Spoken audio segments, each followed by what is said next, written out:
આપણે મૂળભૂત અધિકારો પૈકી સમાનતાના અધિકારની આપણે વાત કરી। ભારતીય સંવિધાને આપણને મૂળભૂત 6 અધિકારો આપેલા છે। સમાનતાનો અધિકાર, સ્વતંત્રતાનો અધિકાર, શોષણ વિરોધી અધિકાર, ધાર્મિક સ્વતંત્રતાનો અધિકાર, શૈક્ષણિક અને સાંસ્કૃતિક અધિકાર અને બંધારણીય ઇલાજોનો અધિકાર। આજે આપણે સ્વતંત્રતાનો હક અથવા સ્વતંત્રતાના અધિકારનો પરિચય મેળવીશું। સ્વતંત્રતાનો હક બંધારણ દ્વારા ભારતીય નાગરિકોને 6 પ્રકારની સ્વતંત્રતાઓ બક્ષવામાં આવી છે, જે નીચે પ્રમાણે છે। બંધારણ દ્વારા ભારતીય નાગરિકોને 6 પ્રકારની સ્વતંત્રતાઓ આપી અને લોકશાહીને સાર્થક કરવાનો પ્રયાસ કરવામાં આવેલો છે। હવે 6 પ્રકારની સ્વતંત્રતાઓ કઈ કઈ છે એની આપણે વાત કરીએ તો સૌથી પહેલા વાણી અને અભિવ્યક્તિની સ્વતંત્રતા, એટલે કે વાણી સ્વતંત્રતાનો અધિકાર આપવામાં આવેલો છે અને એની સાથે સાથે અભિવ્યક્તિની સ્વતંત્રતા, તમે તમારા વિચારો અન્ય વ્યક્તિને રજૂ કરવા માટે સ્વતંત્ર છો। બીજા નંબરમાં શાંતિથી અને શસ્ત્રો વિના ભેગા થવાની અને સભા ભરવાની સ્વતંત્રતા। જો શાંતિથી અને શસ્ત્રો વિના ભેગા થવું હોય અથવા તો સભા ભરવી હોય તો સભા ભરવાની પણ સ્વતંત્રતા આપવામાં આવેલી છે। એટલે ઇન શોર્ટ આપણે એટલું યાદ રાખવાનું, શાંતિથી અને શસ્ત્રો વિના ભેગા થવાની અને સભા ભરવાની સ્વતંત્રતા। ત્રીજા નંબરમાં મંડળો અથવા સંઘો રચવાની સ્વતંત્રતા। સ્વૈચ્છિક મંડળોની સ્થાપના કરવી હોય અથવા તો સંઘની સ્થાપના કરવી હોય તો એ સંઘ અથવા મંડળ અથવા કોઈ સંસ્થા સ્થાપવાનો અધિકાર એ ભારતીય સંવિધાને ભારતના પ્રત્યેક નાગરિકને આપ્યો છે। ભારતના કોઈ પણ પ્રદેશમાં ગમે ત્યાં મુક્તપણે ફરવા ફરવાની સ્વતંત્રતા। ભારતના કોઈ પણ પ્રદેશની અંદર તમે મુક્ત રીતે હરી ફરી શકો, એટલે કે મુક્ત રીતે ફરવા ફરવાની સ્વતંત્રતા આપવામાં આવેલી છે। પાંચમા નંબરમાં ભારતના કોઈ પણ પ્રદેશમાં કોઈ પણ ભાગમાં રહેવાની અને સ્થાયી થવાની સ્વતંત્રતા।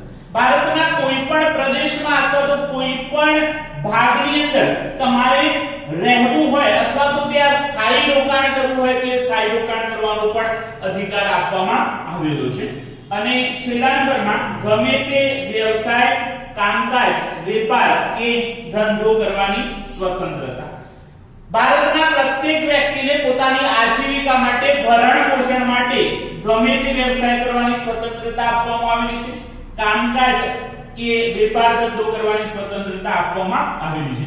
એટલે મૂળભૂત 6 સ્વતંત્રતાઓ આપવામાં આવી છે। વાણી અને અભિવ્યક્તિની સ્વતંત્રતા, શાંતિથી અને શસ્ત્રો વિના ભેગા થવાની અને સભા ભરવાની સ્વતંત્રતા, મંડળ અથવા તો સંઘ રચવાની સ્વતંત્રતા, મુક્ત રીતે હરવા ફરવાની સ્વતંત્રતા, કોઈ પણ ભાગની અંદર રહેવાની અથવા સ્થાયી થવાની સ્વતંત્રતા અને ગમે તે વ્યવસાય, કામકાજ, વેપાર ધંધો કરવાની સ્વતંત્રતા। ભારતીય નાગરિકોને વ્યક્તિત્વના સર્વતોમુખી વિકાસ અને અભિવ્યક્તિ માટે લોકશાહીના સુચારુ સંચાલન માટે વ્યક્તિ તંદુરસ્ત અને સ્વસ્થ જીવન જીવી શકે તે માટે આ હકનું સવિશેષ મહત્વ છે। ભારતના જે નાગરિકો છે એ પોતાના વ્યક્તિત્વનો સર્વતોમુખી વિકાસ સાધી શકે, એટલે કે સર્વાંગી વિકાસ સાધી શકે। સર્વાંગીમાં શારીરિક, માનસિક, સામાજિક, સાંસ્કૃતિક, આધ્યાત્મિક અને આર્થિક ક્ષેત્રનો સમાવેશ થાય છે, એટલે કે સર્વતોમુખી એટલે કે સર્વાંગી વિકાસ સાધી શકે।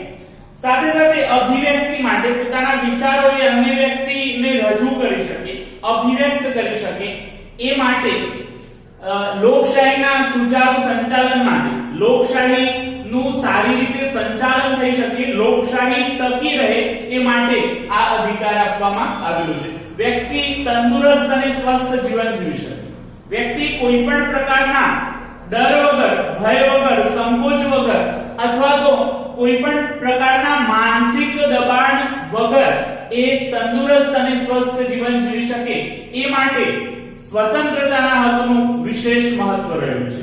જો સ્વતંત્રતાનો અધિકાર આપવામાં ન આવે તો લોકશાહી ટકી શકતી નથી. નાગરિક પોતાના વ્યક્તિત્વનો વિકાસ સાધી શકતો નથી, પોતાના વિચારો મુક્ત રીતે રજૂ કરી શકતો નથી.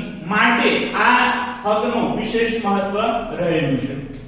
કોઈ પણ વ્યક્તિ આ બધી સ્વતંત્રતાઓનો મનસ્વીપણે બેફામપણે વર્તીને સ્વચ્છંદી બનીને ઉપયોગ કરી શકે નહીં. ભારતીય સંવિધાનમાં મૂળભૂત સ્વતંત્રતાઓ આપવામાં આવેલી છે, પણ આ બધી સ્વતંત્રતાઓ એ મનસ્વીપણે ભોગવવાની નથી, એટલે મન ફાવે એ રીતે ભોગવવાની નથી.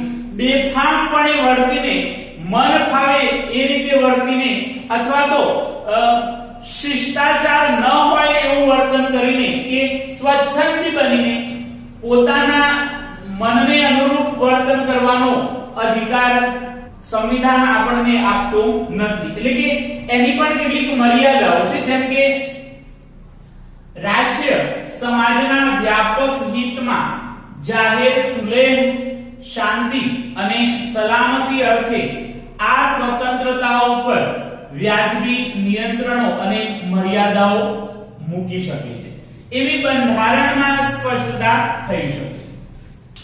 આપણને સંવિધાન દ્વારા સ્વતંત્રતાનો અધિકાર આપવામાં આવેલો છે, પરંતુ જ્યારે સમાજના વ્યાપક હિતનો પ્રશ્ન ઉભો થતો હોય, સમાજની અંદર કોઈ સમસ્યા આવી પડતી હોય, અથવા તો સમાજમાં જાહેર હિતને લગતા કેટલાક પ્રશ્નો હોય, જેમ કે જાહેર શાંતિ અને સલામતીનો જ્યારે પ્રશ્ન આવે ત્યારે આ સ્વતંત્રતા ઉપર કેટલાક વ્યાજબી નિયંત્રણો અને મર્યાદાઓ મૂકી શકે છે. એવી બંધારણની અંદર સ્પષ્ટતા કરવામાં આવી છે. જેમ કે કલમ નંબર 144 અનુસાર બે અથવા બેથી વધુ વ્યક્તિઓ ભેગા થઈ શકતી નથી.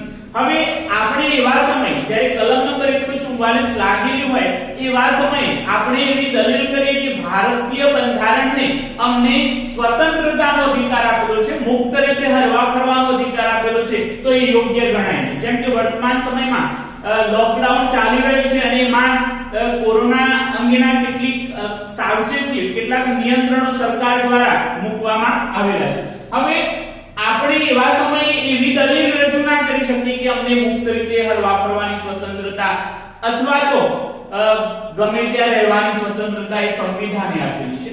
તો જ્યારે રાજ્યને એવું લાગે કે જાહેર શાંતિ અથવા તો સલામતીનો પ્રશ્ન ઊભો થાય, વ્યક્તિના સ્વાસ્થ્યનો પ્રશ્ન ઊભો થતો હોય, વ્યક્તિના સંરક્ષણનો જ્યારે પ્રશ્ન ઊભો થતો હોય, ત્યારે રાજ્યને એવી સત્તા આપવામાં આવેલી છે કે તેઓ નિયંત્રણ અથવા તો મર્યાદા મૂકી શકે છે. એટલે કે આપણને જે સ્વતંત્રતાઓ આપી છે એ આપણે બંધારણની મર્યાદામાં રહીને ભોગવવાની છે.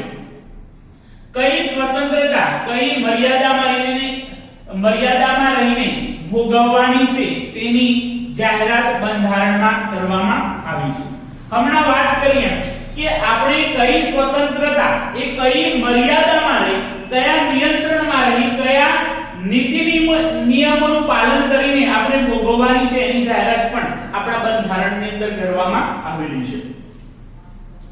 ભારતીય નાગરિકને પોતાના વિચારોને વાણી અને વર્તન દ્વારા અભિવ્યક્ત કરવાની સ્વતંત્રતા બક્ષવામાં આવી છે. ભારતના પ્રત્યેક નાગરિકને પોતાના જે વિચારો છે, પોતાના જે કઈ ચિંતન છે એ વાણી અને વર્તન દ્વારા અભિવ્યક્ત કરવાની સ્વતંત્રતા આપવામાં આવેલી છે. એટલે કે દરેક વ્યક્તિ પોતાના વિચારો એ વાણી અને વર્તન દ્વારા એ બીજા વ્યક્તિને અભિવ્યક્ત કરી શકે છે. એ વિચારો લેખિત, મૌખિક કે આંગિક અભિનય થકી એ વ્યક્ત કરી શકે, પરંતુ તે મુજબ અમર્યાદિત કે નિરંકુશ રીતે વર્તવાની કોઈને છૂટ નથી. સંવિધાને આપણને પોતાના વિચારો અભિવ્યક્ત કરવાની સ્વતંત્રતા આપી. એ વિચારો આપણે લેખિત પણ રજૂ કરી શકીએ છીએ. જેમ કે આપણે કોઈ ન્યૂઝપેપરની અંદર, આપણે આપણા કોઈ પુસ્તકની અંદર અથવા કોઈ મેગેઝિનની અંદર આપણે આપણા વિચારો રજૂ કરી શકીએ છીએ. મૌખિક રીતે કોઈ સભા દ્વારા અથવા તો કોઈ પ્રેસ કોન્ફરન્સથી અથવા કોઈ અન્ય સોશિયલ મીડિયાના માધ્યમથી આપણે આપણા પોતાના વિચારો રજૂ કરી શકીએ છીએ. આંગિક અભિનય દ્વારા પણ આપણે આપણા વિચારો રજૂ કરી શકીએ. પરંતુ એ મુજબ અમર્યાદિત કે નિરંકુશ રીતે વર્તવાની છૂટ એ કોઈને આપવામાં આવી નથી. આપણને આપણા વિચારો અભિવ્યક્ત કરવાની સ્વતંત્રતા આપવામાં આવી છે, પરંતુ આપણે અમર્યાદિત અથવા નિરંકુશ રીતે આપણા વિચારો વ્યક્ત કરવાની આપણને છૂટ આપવામાં આવી નથી. આપણે મન ફાવે એવા વિચારો, અભદ્ર અશિષ્ટ ભર્યા વિચારો એ આપણે વ્યક્ત કરી શકીએ નહીં. અસ્પષ્ટ, અભદ્ર અથવા તો અયોગ્ય વિચારો રજૂ કરવાની છૂટ એ સંવિધાને આપણને આપી નથી. શિસ્તમાં રહીને, નિયમમાં રહીને, મર્યાદામાં રહીને આપણે આપણા વિચારો એ વ્યક્ત કરી શકીએ છીએ. કેટલાક વ્યાજબી નિયંત્રણો કે મર્યાદાઓ બંધારણે મૂક્યા છે, જેવા કે ભારતનું સાર્વભૌમત્વ અને અખંડિતતા, રાજ્યની સલામતી, વિદેશી રાજ્યો સાથે મૈત્રીપૂર્ણ સંબંધો, જાહેર વ્યવસ્થા એટલે કે જાહેર શાંતિ, સુલેહ અને સલામતી, નીતિમત્તા, શિષ્ટતાના હિતમાં અદાલતી તિરસ્કાર, બદનક્ષી, ગુનાની, હિંસાની ઉશ્કેરણી જેવી બાબતોને ધ્યાનમાં રાખી આ સ્વતંત્રતાઓના હકનો ઉપયોગ કરવા પર રાજ્ય કાયદા દ્વારા વ્યાજબી નિયંત્રણો મૂકી શકે છે. કેટલાક વ્યાજબી નિયંત્રણો અથવા મર્યાદાઓ બંધારણે મૂક્યા છે, જેમ કે કોઈ પણ વ્યક્તિ ભારતના સાર્વભૌમત્વ અને અખંડિતતાને લગતી કોઈ પણ બાબત રજૂ કરી શકે નહીં. સાર્વભૌમત્વને નુકસાન થાય અથવા દેશની એકતા અને અખંડિતતાને નુકસાન થાય એ પ્રકારના વ્યવહાર તમે કરી શકો નહીં, એ પ્રકારના વિચારો તમે રજૂ કરી શકો નહીં. બીજા નંબરમાં રાજ્યની સલામતી. જ્યારે રાજ્યની સલામતીનો પ્રશ્ન ઊભો થાય, સંરક્ષણનો પ્રશ્ન ઊભો થાય, એવા વિચારો અથવા એવી અભિવ્યક્તિ તમે રજૂ કરી શકો નહીં. વિદેશી રાજ્યો સાથેના મૈત્રીપૂર્ણ સંબંધો, જુદા જુદા દેશો સાથેના આપણા જે મૈત્રીપૂર્ણ સંબંધો છે એ સંબંધોને લગતી કોઈ નકારાત્મક બાબતો એ આપણે રજૂ કરી શકીએ નહીં. જાહેર વ્યવસ્થા એટલે કે જાહેર શાંતિ, સુલેહ અને સલામતી. શાંતિ, સુલેહ અને સલામતીનો એક પ્રશ્ન ઊભો થાય, સમાજની અંદર વાતાવરણ ડહોરાય અથવા વાતાવરણની અંદર હિંસા પ્રગટ થાય એવા વિચારો રજૂ કરી શકાય નહીં. નીતિમત્તા ઉપર એક પ્રશ્ન ઊભો થાય એવા વિચારો અથવા એવી અભિવ્યક્તિની સ્વતંત્રતા સંવિધાને આપવી નથી. શિષ્ટતાના હિતમાં હોય એ પ્રકારના વિચારો રજૂ કરી શકીએ. શિસ્ત અથવા ડિસિપ્લિનથી વિરુદ્ધ આપણે પોતાના વિચારો રજૂ કરી શકતા નથી. અદાલતનો તિરસ્કાર થઈ શકે એ પ્રકારના પણ આપણા વિચારો ન હોવા જોઈએ. કોઈ વ્યક્તિને બદનામ કરવાના ઈરાદેથી આપણે આપણા વિચારો રજૂ કરી શકીએ નહીં, એટલે કે બદનક્ષીને લગતા વિચારો આપણે રજૂ કરવાની સ્વતંત્રતા સંવિધાને આપી નથી. ગુનાની, હિંસાની ઉશ્કેરણી થાય, કોઈ ગુનાહિત પ્રવૃત્તિઓને માં વધારો થાય અથવા હિંસા ફેલાય એવા ઉશ્કેરણીજનક, આપત્તિજનક વિચારો અભિવ્યક્ત કરવાની સ્વતંત્રતા સંવિધાને આપણને આપી નથી. એટલે કે આ બાબતોના ઉપયોગ કરવા પર રાજ્ય કાયદા દ્વારા વ્યાજબી નિયંત્રણો મૂકી શકે. એટલે આપણે આ જે વિષયોની વાત કરી એ વિષયો પર રાજ્યને એ અધિકાર આપવામાં આવેલા છે કે તેઓ કેટલાક વ્યાજબી નિયંત્રણો અથવા અંકુશો કાયદા દ્વારા મૂકી શકે છે, જેનાથી સમાજની અંદર એક સૌહાર્દભર્યું વાતાવરણ, એક સલામતીભર્યું વાતાવરણ અને રાષ્ટ્રની એકતા અને અખંડિતતા જળવાઈ રહે એ માટે કેટલાક વ્યાજબી નિયંત્રણો મૂકી શકે છે. આ મર્યાદાઓ વ્યાજબી છે કે નહીં તે નક્કી કરવાની જવાબદારી ન્યાયતંત્રની છે. સરકારે જે મર્યાદાઓ અમલમાં મૂકી, સરકારે જે કાયદા દ્વારા નિયંત્રણો મૂક્યા એ યોગ્ય છે કે નહીં એ જોવાની જવાબદારી એ ન્યાયાલયની છે. અખબારી સ્વતંત્રતામાં વિચારો અને અભિપ્રાયો થકી જાહેર હિતને આગળ ધપાવવાનો હેતુ રહેલો છે, પરંતુ આ સ્વતંત્રતાનો અલગ ઉલ્લેખ નથી. અભિવ્યક્તિની સ્વતંત્રતામાં તેનો સમાવેશ થઈ જાય છે. ભારતીય સંવિધાનમાં અખબારી સ્વતંત્રતામાં અખબારી સ્વાતંત્ર્યમાં વિચારો અને અભિપ્રાયો થકી જાહેર હિતને આગળ ધપાવવાનો હેતુ રહેલો છે. એટલે કે આપણા દેશની અંદર અખબારોને અથવા તો ન્યૂઝ ચેનલોને સ્વતંત્રતા આપવામાં આવેલી છે, જેનો આશય જાહેર હિતને આગળ ધપાવવાનો છે.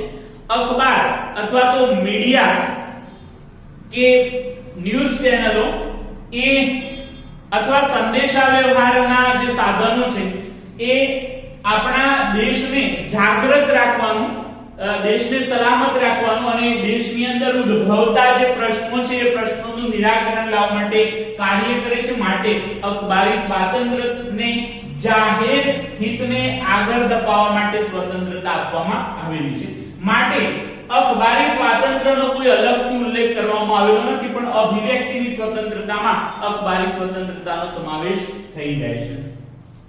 તાજેતરમાં 2009માં થયેલા બંધારણમાં સુધારા મુજબ 6 થી 14 વર્ષ સુધીની ઉંમરના તમામ બાળકોને નિશુલ્ક અને ફરજિયાત પ્રાથમિક શિક્ષણ મેળવવાનો મૂળભૂત અધિકાર છે. 2009 ની અંદર જે બંધારણીય સુધારો થયો એ અંતર્ગત 6 થી 14 વર્ષના તમામ બાળકોને મફત, ફરજિયાત અને સાર્વત્રિક શિક્ષણ આપવાની જોગવાઈ કરવામાં આવી છે. એટલે કે શિક્ષણના અધિકારને એ મૂળભૂત અધિકાર આપવામાં આવ્યો છે. એટલે કે દરેક બાળકને, દરેક 6 થી 14 વર્ષના બાળકને મફત શિક્ષણનો અધિકાર આપવામાં આવેલો છે, જેનાથી એ શિક્ષણ મેળવી અને પોતાના વ્યક્તિત્વનો વિકાસ સાધી શકે. ગુનાના સમયે વ્યક્તિનું કૃત્ય ગુનો ગણાતું ન હોય તો તેને સજા કરી શકાય નહીં. જે વખતે ગુનો થયેલો હોય એ વખતે ગુનો કરનાર વ્યક્તિનું જે કૃત્ય છે અથવા તો ગુનો કરનાર વ્યક્તિનું જે કાર્ય છે એ ગુનો ગણાતું ન હોય તો એવા વ્યક્તિને સજા કરી શકાતી નથી. સજાની નિર્ધારિત જોગવાઈઓ કરતા વધુ સજા કે એકના એક ગુના માટે એકથી વધુ વખત સજા કરી શકાય નહીં. એટલે જે નક્કી કરેલી સજા હોય એ નક્કી કરેલી સજા કરતા વધુ સજા કરી શકાતી નથી. અને એકના એક ગુના માટે એકથી વધુ વખત સજા કરવામાં આવતી નથી. એટલે એક ગુના માટે એક જ સજા થઈ શકે છે, એકથી વધુ સજા થઈ શકતી નથી. કાયદા દ્વારા સ્થાપિત જોગવાઈ મુજબ કોઈ પણ વ્યક્તિને એના જીવન અને અંગત સ્વાતંત્ર્યથી વંચિત કરી શકાય નહીં. ભારતીય સંવિધાનની અંદર કલમ નંબર 21 પ્રમાણે દરેક વ્યક્તિને જીવન જીવવાનો અધિકાર પ્રાપ્ત થયેલો છે. તો કાયદા દ્વારા આ અધિકાર આપવામાં આવ્યો છે અને આ અધિકાર અંતર્ગત કોઈ પણ વ્યક્તિને એના વ્યક્તિગત જીવનથી વંચિત કરી શકાય નહીં, એની અંગત સ્વતંત્રતાથી એને વંચિત રાખી શકાય નહીં અથવા તો એની અંગત સ્વતંત્રતા છીનવી શકાતી નથી.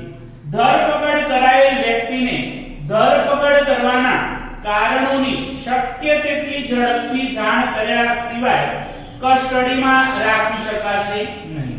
જે વ્યક્તિની ધરપકડ કરવામાં આવી હોય એ વ્યક્તિને કયા કારણોસર એની ધરપકડ કરવામાં આવી છે એની શક્ય એટલી વહેલી ઝડપથી જાણ કરી દેવી જોઈએ અને એને જાણ કર્યા સિવાય એને કસ્ટડીમાં રાખી શકાતો નથી. તેને પસંદગીના ધારાશાસ્ત્રીની સલાહ લેવાના અને બચાવ કરવાના તેના અધિકારનો ઇનકાર કરી શકાશે નહીં. તેમજ ધરપકડ કરાયેલા અને કસ્ટડીમાં રખાયેલા દરેક વ્યક્તિને તેની ધરપકડ કર્યાના 24 કલાકમાં નજીકના મેજિસ્ટ્રેટ સમક્ષ રજૂ કરવામાં આવશે. હવે જે વ્યક્તિની ધરપકડ કરવામાં આવી છે અથવા જે વ્યક્તિ ગુનો કર્યો છે એને એના બચાવ માટે, એના સ્વ બચાવ માટે એની પસંદગીના ધારાશાસ્ત્રીની સલાહ લેવાનો અધિકાર રહેલો છે અને તેના પસંદગીના વકીલની સલાહ લેવાનો એને અધિકાર રહેલો છે. આ અધિકારથી એને વંચિત રાખી શકાશે નહીં. તેમજ ધરપકડ કરાયેલા અને કસ્ટડીમાં રખાયેલ વ્યક્તિને એની ધરપકડ કર્યાના 24 કલાકની અંદર નજીકના મેજિસ્ટ્રેટ સમક્ષ રજૂ કરવામાં આવશે. ફરીથી એકવાર રિપીટ કરું છું, કારણ કે આ ઘણીવાર પરીક્ષામાં પૂછાય છે કે ધરપકડ કરાયેલા અને કસ્ટડીમાં રખાયેલા વ્યક્તિને કેટલા સમયમાં મેજિસ્ટ્રેટ સમક્ષ હાજર કરવામાં આવે છે. તો 24 કલાકમાં એને મેજિસ્ટ્રેટ સમક્ષ હાજર કરવામાં આવે છે અથવા મેજિસ્ટ્રેટ સમક્ષ રજૂ કરવામાં આવે છે. મેજિસ્ટ્રેટની પરવાનગી વિના કોઈ પણ વ્યક્તિને કસ્ટડીમાં રાખી શકાશે નહીં. મેજિસ્ટ્રેટની પરવાનગી વિના, એમની મંજૂરી વિના કોઈ પણ વ્યક્તિને કસ્ટડીમાં રાખી અને ધરપકડ કરી શકાશે નહીં. પ્રતિબંધક અટકાયત ધારા હેઠળ જે વ્યક્તિની ધરપકડ કરવામાં આવી હોય તેને આ કાયદો લાગુ પડશે નહીં. જે વ્યક્તિ પ્રતિબંધક અટકાયત ધારા હેઠળ એની ધરપકડ કરવામાં આવી હોય એ વ્યક્તિને આ મેજિસ્ટ્રેટ સમક્ષ હાજર કરવાનો જે કાયદો છે એ લાગુ પડતો નથી. પ્રતિબંધક અટકાયત ધારો એ શું છે એની આપણે વાત કરીએ તો ઘણીવાર પૂછાય છે કે પ્રતિબંધક અટકાયત ધારો એટલે શું, તેમાં કયા કયા પ્રકારની જોગવાઈ કરવામાં આવી છે. તો કોઈ પણ વ્યક્તિ રાજ્ય, સમાજ કે કોઈ વ્યક્તિ વિરુદ્ધ ગુનો કરતા અટકે તે માટે તે વ્યક્તિની અટકાયત કરવામાં આવે તેને પ્રતિબંધક અટકાયત કહે છે. હવે સરકારને એવું લાગે કે કોઈ વ્યક્તિ રાજ્ય, સમાજ અથવા તો કોઈ વ્યક્તિ વિરુદ્ધ ગુનો કરશે એવો એક અગાઉથી જાણકારી મળે તો એવા વ્યક્તિની અટકાયત કરવામાં આવે છે, તેને પ્રતિબંધક અટકાયત ધારો કહેવામાં આવે છે. પાસા prevention of anti social activity act હેઠળ એને અગાઉથી ધરપકડ કરી દેવામાં આવતી હોય છે, કારણ કે એવા વ્યક્તિઓથી એવું લાગતું હોય છે કે ભવિષ્યમાં આ વ્યક્તિઓના રહેવાથી ગુનો થશે, આ વ્યક્તિઓના રહેવાથી રાજ્ય, સમાજ અથવા તો વ્યક્તિ વિરુદ્ધ કોઈ એ ગુનો આચરશે એવો ડર હોય છે, એવો ભય હોય છે, માટે એ વ્યક્તિની અગાઉથી ધરપકડ કરી દેવામાં આવતી હોય છે, જેનાથી ગુનો કરતા એ વ્યક્તિને અટકાવી શકાય. આ ધારાનો હેતુ અટકાયતીને તેના કૃત્ય બદલ તેને શિક્ષા કરવાનો નથી, પરંતુ રાજ્ય, સમાજ કે વ્યક્તિ વિરુદ્ધ તેને ગુનાહિત કૃત્યો કરતા અટકાવવાનો છે. પ્રતિબંધક અટકાયત ધારાનો હેતુ એ ગુનો કરનાર વ્યક્તિને સજા કરવાનો અથવા શિક્ષા કરવાનો હેતુ નથી, પરંતુ એ વ્યક્તિ છે એ રાજ્ય વિરુદ્ધ, સમાજ વિરુદ્ધ અથવા તો વ્યક્તિ વિરુદ્ધ કોઈ ગુનાહિત પ્રવૃત્તિ કરતા અટકે, કાયદાનો ભંગ કરતા અટકે એ માટે એને અગાઉથી ધરપકડ કરવામાં આવી છે. આ કાયદા હેઠળ અટકાયતીને 3 માસ કરતા વધુ સમય માટે અટકાયતમાં રાખવાની સત્તા મળતી નથી.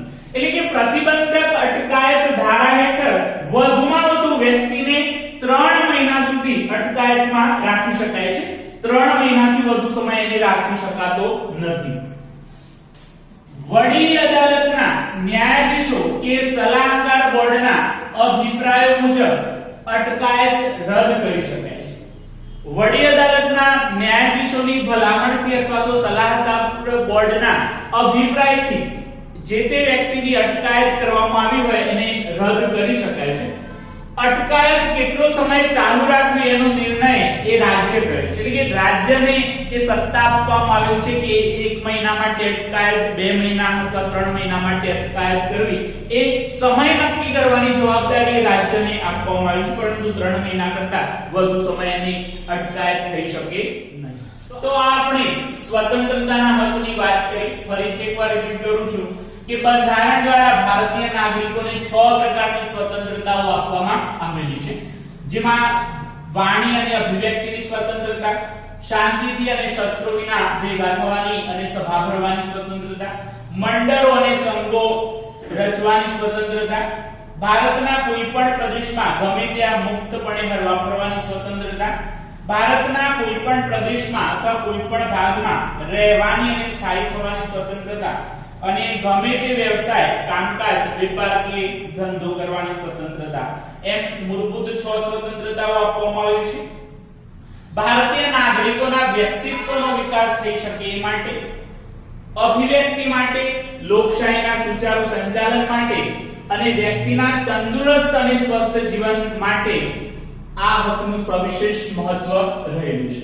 પરંતુ કોઈ પણ વ્યક્તિ બધી સ્વતંત્રતાઓનો મનસ્વીપણે, બેફામપણે અને સ્વચ્છંદ રીતે ઉપયોગ કરી શકે નહીં. રાજ્ય સમાજના વ્યાપક હિતમાં જાહેર સુલેહ, શાંતિ અને સલામતી અર્થે આ સ્વતંત્રતા ઉપર વ્યાજબી નિયંત્રણો અને મર્યાદાઓ મૂકી શકે છે. એવી બંધારણની અંદર સ્પષ્ટ જોગવાઈ કરવામાં આવે છે. કઈ સ્વતંત્રતા કઈ મર્યાદામાં રહીને ભોગવવાની છે એની પણ જાહેરાત બંધારણની અંદર કરવામાં આવેલી છે. ભારતીય નાગરિકોને પોતાના વિચારોને વાણી અને વર્તન દ્વારા અભિવ્યક્ત કરવાની સ્વતંત્રતા બક્ષવામાં આવેલી છે. તેઓ પોતાના વિચારો લેખિત, મૌખિક કે આંગિક અભિનય થકી એ વ્યક્ત કરી શકે છે, પરંતુ અમર્યાદિત કે નિરંકુશ રીતે વર્તવાની કોઈને છૂટ નથી. કેટલાક વ્યાજબી નિયંત્રણો અથવા તો મર્યાદાઓ બંધારણની અંદર મૂકવામાં આવી છે, જેમ કે ભારતનું સાર્વભૌમત્વ અને અખંડિતતા, રાજ્યની સલામતી, વિદેશી રાજ્યો સાથેના મૈત્રીપૂર્ણ સંબંધો, જાહેર વ્યવસ્થા જેની અંદર જાહેર સુલેહ, શાંતિ અને સલામતી, નીતિમત્તા, શિષ્ટતાના હિતમાં અદાલતી તિરસ્કાર, બદનક્ષી, ગુનાની હિંસાજનક ઉશ્કેરણી આવી બાબતોમાં આ સ્વતંત્રતાઓના હકનો ઉપયોગ કરવા પર રાજ્ય કાયદા દ્વારા વ્યાજબી નિયંત્રણો મૂકી શકે છે. આ મર્યાદાઓ વ્યાજબી છે કે નહીં એ જોવાની જવાબદારી ન્યાયાલયની છે. અખબારી સ્વતંત્રતામાં વિચારો અને અભિવ્યક્તિ થકી જાહેર હિતને આગળ ધપાવવાનો હેતુ રહેલો છે. એટલે અખબારી સ્વતંત્રતાનો અલગથી ઉલ્લેખ થયેલો નથી, પરંતુ અભિવ્યક્તિની સ્વતંત્રતામાં એનો સમાવેશ થઈ જાય છે. તાજેતરમાં 2009 ની અંદર જે બંધારણની અંદર સુધારો થયો એ અનુસાર 6 થી 14 વર્ષના તમામ બાળકોને મફત, ફરજિયાત અને સાર્વત્રિક શિક્ષણ મેળવવાનો અધિકાર રહેલો છે. એટલે કે શિક્ષણ મેળવવાનો એક મૂળભૂત અધિકાર આપવામાં આવેલો છે. ગુનાના સમયે વ્યક્તિનું જે કૃત્ય છે ગુનો ગણાતું ન હોય તો એને સજા કરી શકાતી નથી. સજાની જે નિર્ધારિત જોગવાઈઓ છે એ પ્રમાણે જે નિર્ધારિત જોગવાઈઓ કરવામાં આવી છે એના કરતાં વધુ સજા કરી શકાતી નથી. એકના એક ગુના માટે એકથી વધુ વખત સજા પણ થઈ શકે નહીં. કાયદા દ્વારા સ્થાપિત જોગવાઈ મુજબ કોઈ પણ વ્યક્તિને એના જીવન અને અંગત સ્વતંત્રતાથી વંચિત રાખી શકાશે નહીં. એટલે કે એમને જીવન જીવવાનો અધિકાર કલમ નંબર 21 પ્રમાણે આપવામાં આવેલો છે. ધરપકડ કરાયેલ વ્યક્તિને ધરપકડ કરવાના કારણોની શક્ય એટલી ઝડપથી જાણ કર્યા સિવાય એને કસ્ટડીમાં રાખી શકાશે નહીં. પસંદગીના ધારાશાસ્ત્રીની સલાહ લેવાનો અને બચાવ કરવાનો એમને સંપૂર્ણ અધિકાર રહેલો છે. આ અધિકારથી એમને વંચિત રાખી શકાશે નહીં. ધરપકડ કરાયેલા અને કસ્ટડીમાં રખાયેલ દરેક વ્યક્તિને ધરપકડ કર્યાના 24 કલાકની અંદર નજીકના મેજિસ્ટ્રેટ સમક્ષ એમને રજૂ કરવાના રહેશે. મેજિસ્ટ્રેટની પરવાનગી વિના કોઈ પણ વ્યક્તિને કસ્ટડીમાં રાખી શકાતી નથી. પ્રતિબંધક અટકાયત ધારા હેઠળ જે વ્યક્તિની ધરપકડ કરવામાં આવી હોય તેને આ કાયદો લાગુ પડતો નથી. પ્રતિબંધક અટકાયત ધારો એ શું છે એની આપણે વાત કરી કે કોઈ પણ વ્યક્તિ, રાજ્ય, સમાજ કે કોઈ વ્યક્તિ વિરુદ્ધ ગુનો કરતા અટકે એ માટે વ્યક્તિની અટકાયત કરવામાં આવે, વ્યક્તિની ધરપકડ કરવામાં આવે તો એને પ્રતિબંધક અટકાયત કહે છે. આ ધારાનો હેતુ અટકાયતીને શિક્ષા કરવાનો અથવા સજા કરવાનો નથી, પરંતુ રાજ્ય, સમાજ કે વ્યક્તિ વિરુદ્ધ એને ગુનો કરતા અટકાવવાનો હેતુ રહેલો છે. આ કાયદા હેઠળ અટકાયતીને વધુમાં વધુ 3 મહિના સુધી ધરપકડ કરી શકાય છે. 3 મહિનાથી વધુ અટકાયત કરી શકાતી નથી. વડી અદાલતના ન્યાયાધીશો અને સલાહકાર બોર્ડના અભિપ્રાય મુજબ અટકાયત રદ કરી શકાય છે અને અટકાયત કેટલો સમય ચાલે